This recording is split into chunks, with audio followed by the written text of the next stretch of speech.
వైసీపీలో అసలేం జరుగుతోంది? మలసాల భరత్ కుమార్కు వెన్నుపోటు పొడిచింది ప్రత్యర్థుల లేక సొంత పార్టీ నేతలేనా? ఈ రాజకీయ ఆటలో లాభపడింది ఎవరు, నష్టపోయింది ఎవరు? ఈ ప్రశ్నలే ఇప్పుడు ఉత్తరాంధ్ర రాజకీయాల్లో హాట్ టాపిక్ గా మారాయి. ఉత్తరాంధ్ర ఇలవేల్పు శ్రీ నూకాంబిక అమ్మవారి సాక్షిగా ఉన్న అనకాపల్లి రాజకీయాలు ఎప్పుడూ హాట్ గానే ఉంటాయి. ప్రత్యేక జిల్లాగా ఏర్పడిన తర్వాత అనకాపల్లి రాజకీయ ఉద్దండులకు కేర్ ఆఫ్ సెంటర్ గా మారింది. అలాంటి అనకాపల్లి రాజకీయాల్లో 2024 ఎన్నికల ముందు వైసీపీ తీసుకున్న ఒక కీలక నిర్ణయం ఇప్పుడు పార్టీని, నాయకత్వాన్ని, కేడర్ను మూడు ముక్కలు చేస్తోందా అన్న చర్చ నడుస్తోంది. ఇంతకీ అనకాపల్లి వైసీపీలో విభేదాలకు కారణమేంటి? Let's watch the story.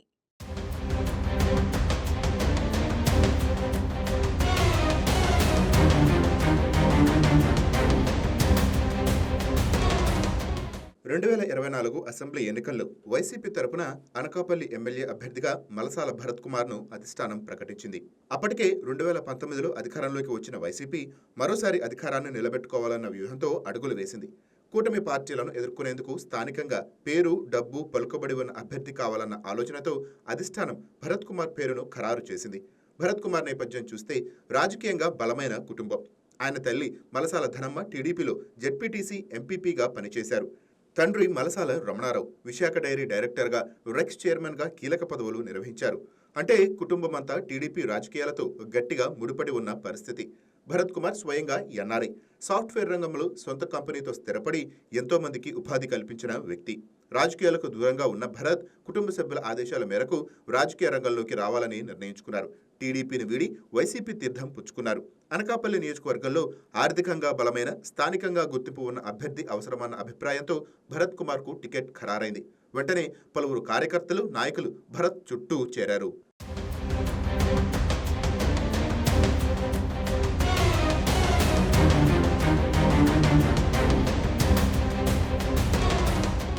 అయితే అనకాపల్లి రాజకీయాలు అంత ఈజీ కాదు. గవర, కాపు కమ్యూనిటీల మధ్య రాజకీయ సమీకరణాలు ఎప్పటి నుంచో రణరంగాన్ని తలపిస్తాయి. ఈసారి అనకాపల్లి అసెంబ్లీ నియోజకవర్గాన్ని బీసీ స్థానంగా ప్రకటించడంతో అవకాశాలు కొత్త మలుపు తిరిగాయి. కాపు కమ్యూనిటీకి చెందిన గుడివాడ అమర్నాథ్ ఇప్పటికే ఎమ్మెల్యేగా, 3 శాఖల మంత్రిగా పనిచేశారు. మరోసారి అనకాపల్లి పీఠం వైసీపీ చేతుల్లోనే ఉండాలంటే ఆర్థికంగా బలమైన అభ్యర్థి అవసరమన్న లెక్కలు వేసింది పార్టీ. ఈ క్రమంలోనే మలసాల భరత్ కుమార్ను రంగంలోకి దింపింది అధిష్టానం. ఇక్కడే అసలు ట్విస్టు మొదలైంది. పార్టీకి చెందిన కొంతమంది స్థానిక నాయకులు ఈసారి గెలుపు ఖాయమని భరత్ను నమ్మించారు. 2024 ఎన్నికల కోసం దాదాపు 50 కోట్ల రూపాయల వరకు ఖర్చు చేయాల్సి వచ్చిందని పార్టీ వర్గాల్లోనే గుసగుసలు వినిపించాయి. పార్టీని నమ్ముకుని పనిచేస్తున్న నిజమైన కార్యకర్తలు ఎన్నికల నిధులు ప్రజల వరకు చేరటం లేదన్న విషయాన్ని గుర్తించి భరత్ దృష్టికి తీసుకువచ్చారని సమాచారం. కానీ ఇప్పటికే పరిస్థితి చేయిదాటిపోయిందని చెబుతున్నారు. భరత్ చుట్టూ మోహరించిన కొంతమంది వైసీపీ కీలక నేతలు ఎన్నికల కోసం కేటాయించిన నిధులను పార్టీ గెలుపు కోసం కాకుండా తమ స్వార్థ ప్రయోజనాల కోసం వినియోగించారన్న ఆరోపణలు ఇప్పుడు బలంగా వినిపిస్తున్నాయి. ఫలితంగా అనకాపల్లిలో భరత్ దారుణ ఓటమి పాలయ్యారు. మోసపోయానని భరత్ తెలుసుకునే లోపే అంతా శూన్యం అయిపోయిందని పార్టీ వర్గాలు చెప్తున్నాయి. కానీ అసలు షాక్ మాత్రం ఎన్నికల తర్వాతే మొదలైంది.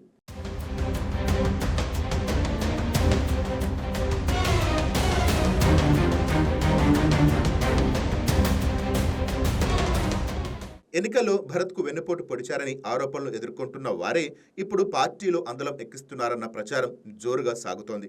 నియోజకవర్గ సమన్వయకర్తగా ఉన్న భరత్ అదే నాయకులతో చట్టాపట్టాలు వేసుకుని తిరుగుతున్నారని కింది స్థాయి కేడర్ మండిపడుతోంది.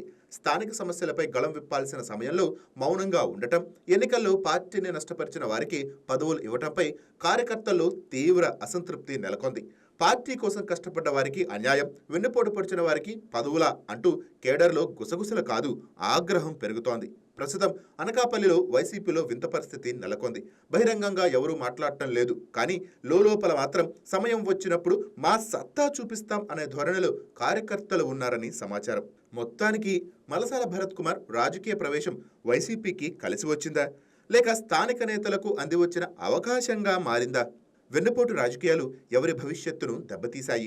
ఈ ప్రశ్నలకు సమాధానాలు రాబోయే రోజుల్లో అనకాపల్లి రాజకీయాలను మరింత రసవత్తరంగా మారుస్తాయన్నది మాత్రం స్పష్టం.